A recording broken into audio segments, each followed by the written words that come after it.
finger there.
Today we have a guest speaker.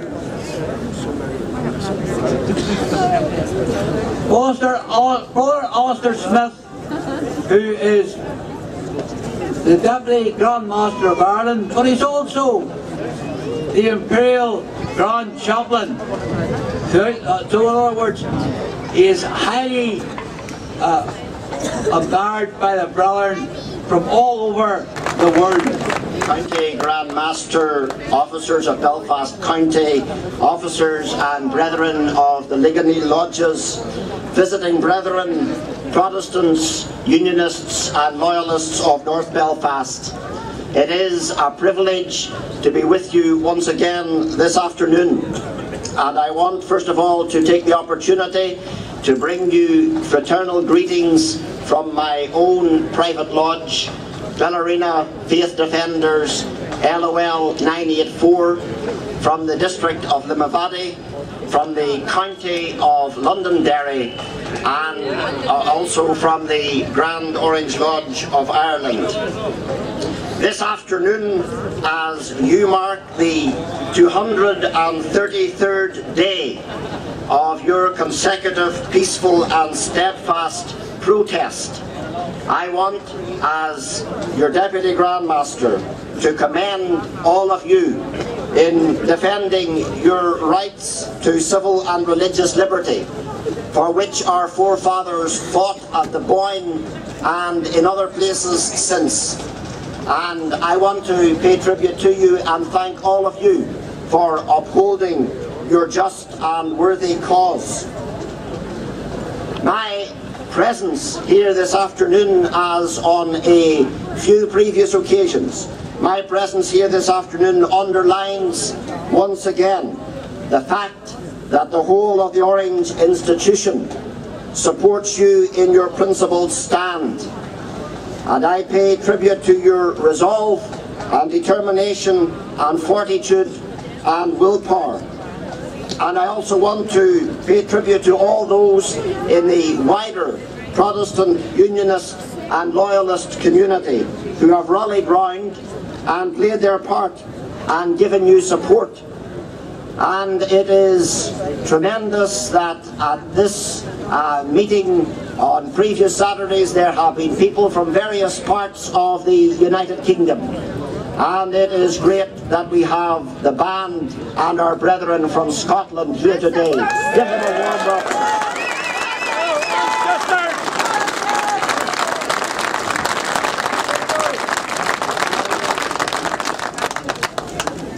We in this part of the United Kingdom know what it is to have our heritage and our citizenship within the United Kingdom challenged and brought under attack.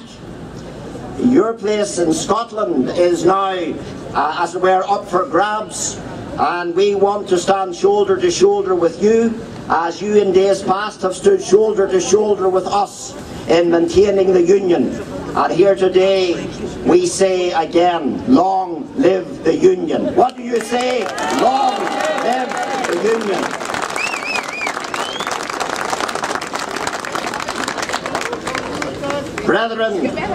Brethren, it is a scandal and an outrage that almost 8 months after we have celebrated the 323rd anniversary of the Battle of the Boyne, the unaccountable and unelected Parades Commission continues to place restrictions on this long-standing and traditional parade.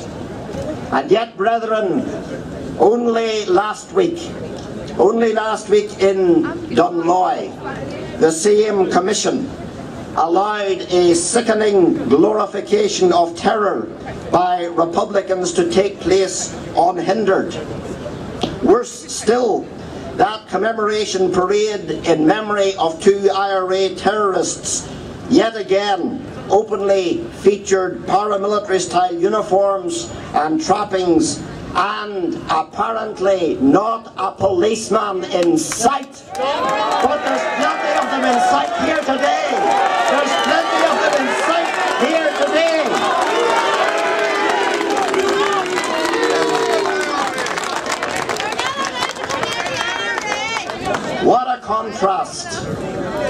contrast with how the Commission deals with loyal order parades, when even the music is censured, when we're told what Christian hymns we're allowed to play, and numerous PSNI officers operate extensive camera surveillance. Is it any wonder? Is it any wonder when such commemorations or even celebrations of violence are allowed to take place like that at Dunloy unrestricted? Is it any wonder that it increases the perception amongst our brethren and our members and the wider unionist community that the Parades Commission is acting in the way that it has always acted, namely in a one-sided manner? The personalities representing this quango may have recently changed, but they are still lifting their fat wage packets and they are still operating the same field system. And as has been our case in the past, we remain firmly of the opinion that they are doing no good, that they are exacerbating the problem, that they are deepening sectarianism within Northern Ireland, and we say again today from this platform that they must go, and they must go immediately.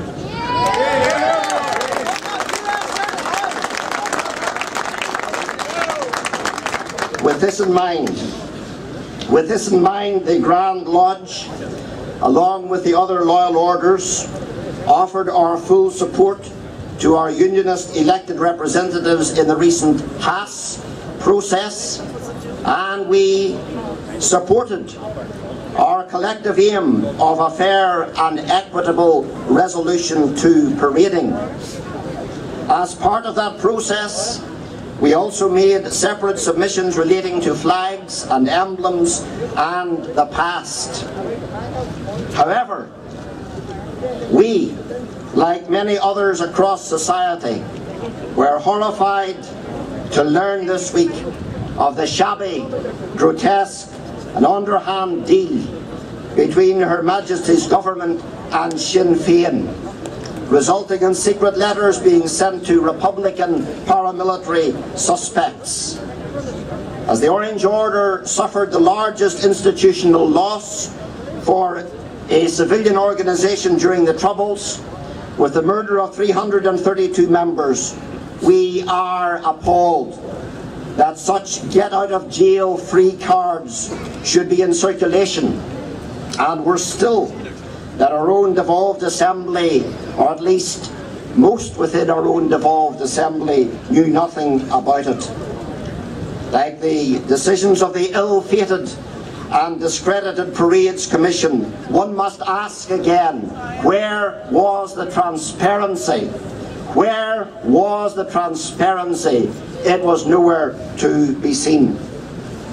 It is a dark day for justice when those suspected of the most heinous crimes during the Troubles are not brought before the courts and held accountable for their evil deeds.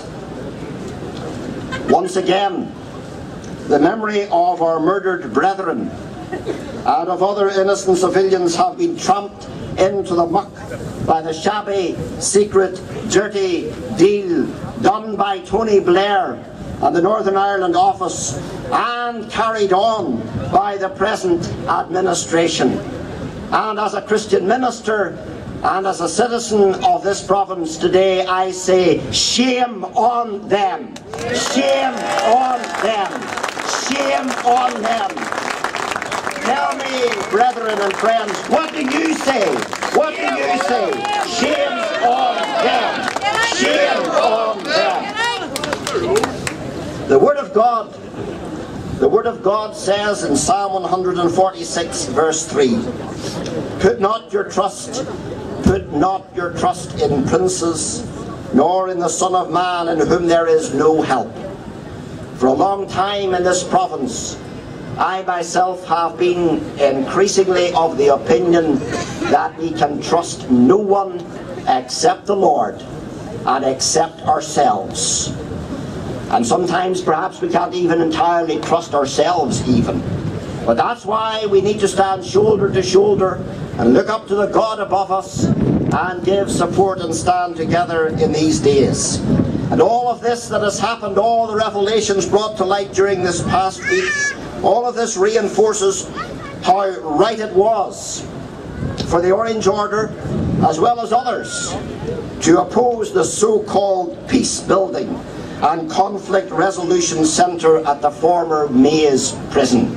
Some conflict resolution centre it would have been when we see what was being done behind backs during this past week. The innocent victims of terrorism who have been re-traumatised this week and treated with absolute contempt deserve closure, they deserve justice, they deserve our prayers, and they deserve our support. This scandalous episode has once again also illustrated the true colours of Sinn Féin and the Republicans. Back in the summertime, Jerry Kelly hitched a ride on the bonnet of a police Land Rover, and over recent days he has attempted to sue or threatened to sue the Chief Constable for this free ride. He has indeed. What an irony. What an irony that a convicted IRA bomber who has shown no remorse for his past evil actions should engage in such a publicity stunt. Perhaps it was out of pure embarrassment at seeing himself increasingly on TV riding on the bonnet. Perhaps it was out of embarrassment that he has since dropped his lawsuit. However,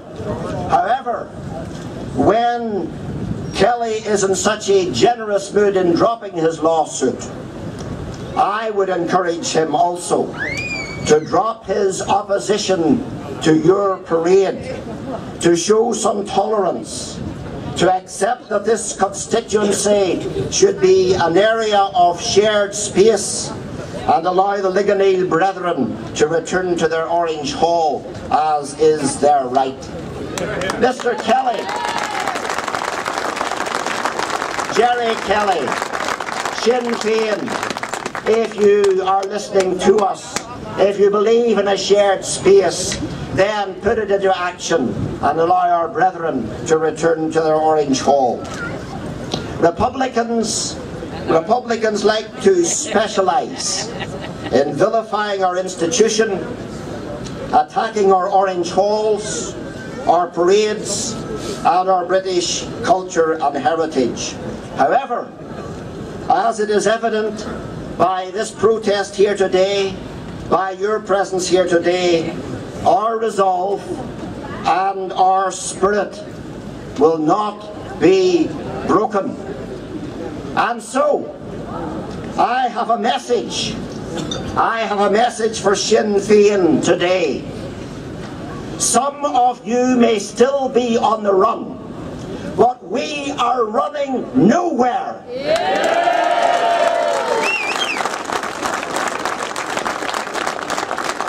We are running nowhere, and we shall be standing here and staying here until our brethren are allowed to walk in a dignified way on their traditional route back to their Orange Hall.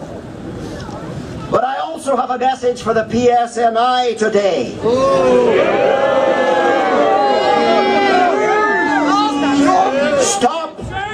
Stop lecturing us. Stop lecturing us on how much our peaceful and legitimate protests are costing, and start doing your job.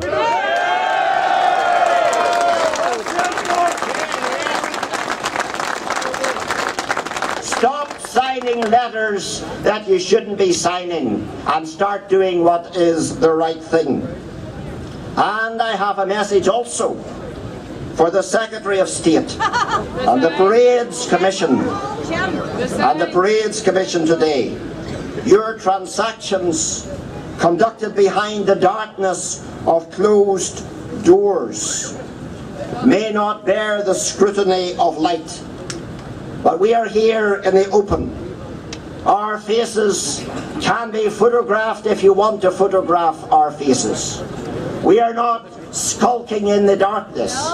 We are not engaging in skullduggery.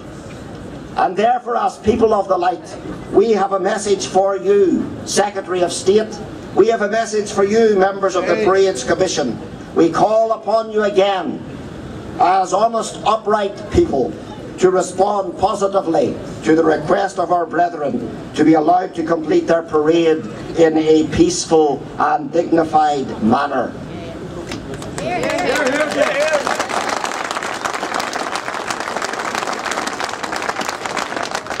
As the old hymn puts it, perish, perish all cunning, perish all that fears the light, whether losing, whether winning, trust in God and do the right. We remain determined to see civil and religious liberty prevail for our Ligony lodges.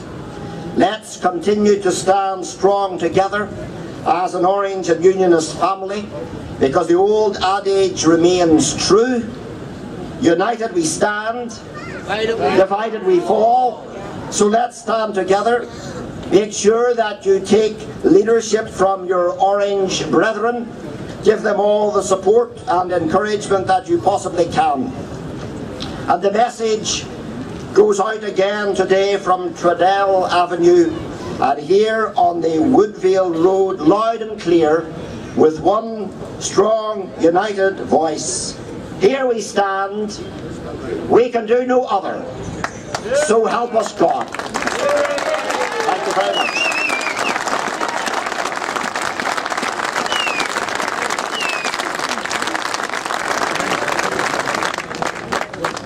And I now ask our Scottish band to play the Queen.